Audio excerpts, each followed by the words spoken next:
And talking about multiple fronts and spreading yourself too thin, let's tell you what Turkish President Recep Tayyip Erdogan has been up to. Whipping up trouble for himself. Erdogan thought he would arm twist the European Union and get away with it. He thought he could provoke Greece with impunity. He could whip up religious hate against France, provoke Cyprus at sea, and nothing would happen. Well, Erdogan was wrong. Here's some news for Turkey, and it spells trouble.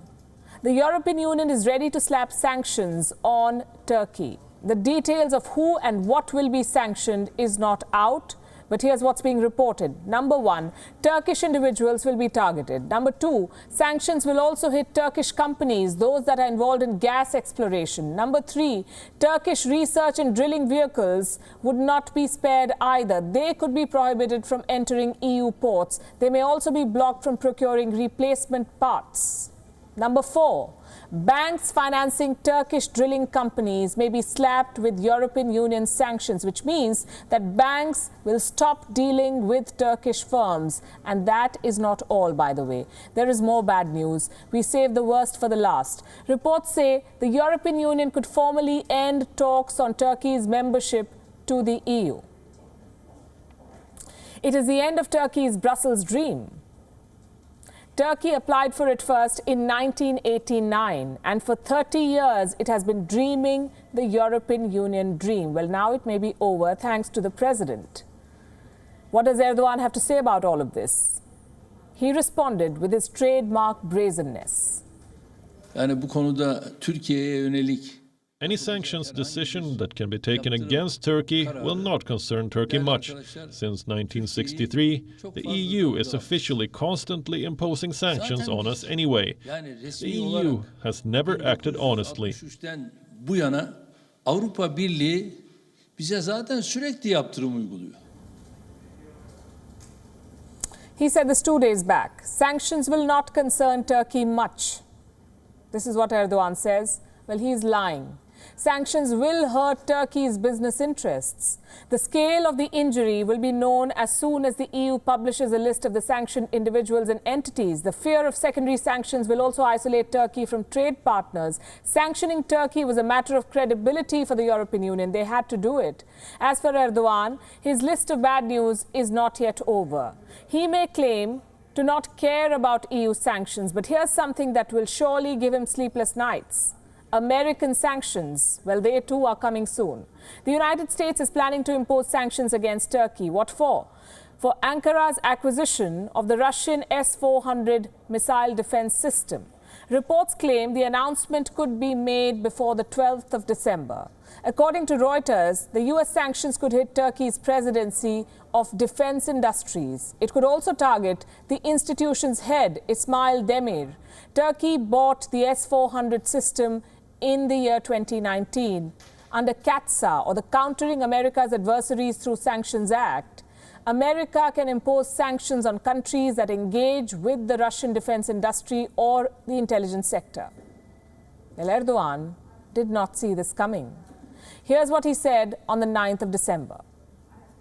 Sayın Biden, Let Mr. Biden take office first. Presumably once he takes office, we'll sit down with Mr. Biden and talk about certain issues.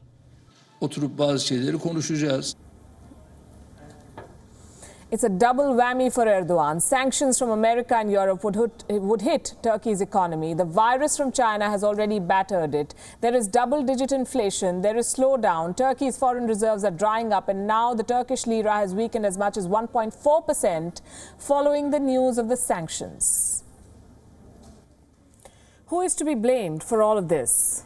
One man, Turkey's President Recep Tayyip Erdogan. His ambitions have put Turkey in a difficult position. His theatrics have upset the world. Our next report brings you a list of Erdogan's political misdeeds. He wanted to be a caliph. He also wanted to unseat Saudi Arabia. He wanted to be a friend of the United States and also do business with Russia.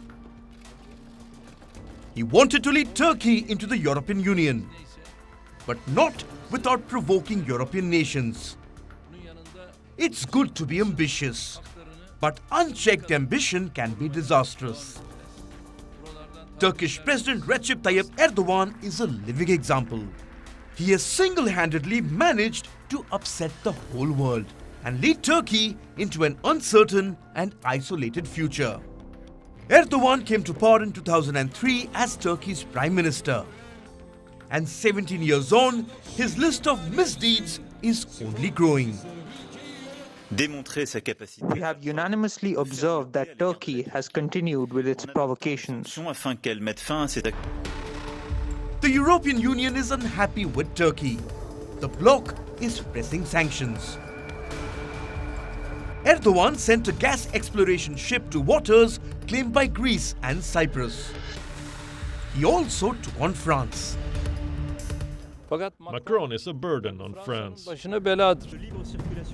Erdogan questioned French President Emmanuel Macron's mental health.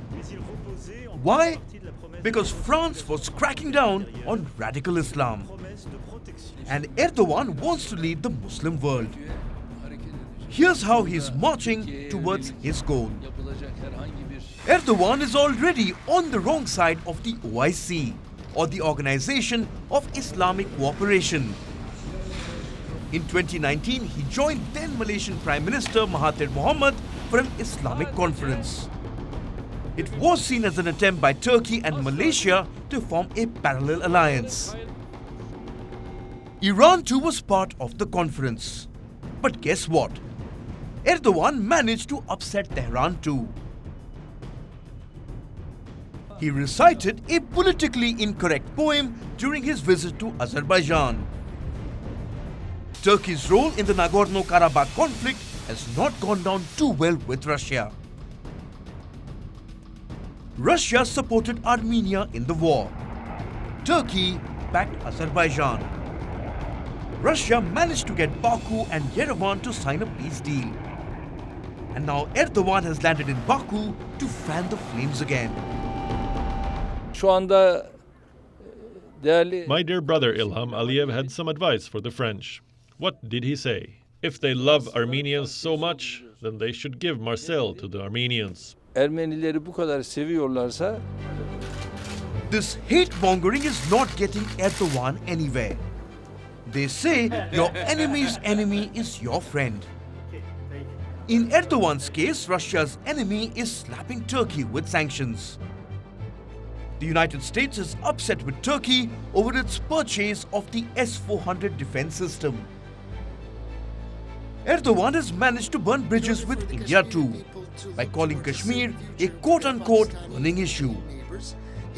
So here's a question. Is Erdogan left with any friends at all? The EU is out, as is the US. The Gulf is out, as is India. Russia is upset, as is Iran. So who's left? Erdogan has literally upset the whole world. Bureau Report, WION World is One. Thank you for watching Gravitas on WION's YouTube channel. If you want to stay up to date with what's happening around the world, then subscribe to our channel and don't forget to like and share. Thank you very much for watching WION World is One.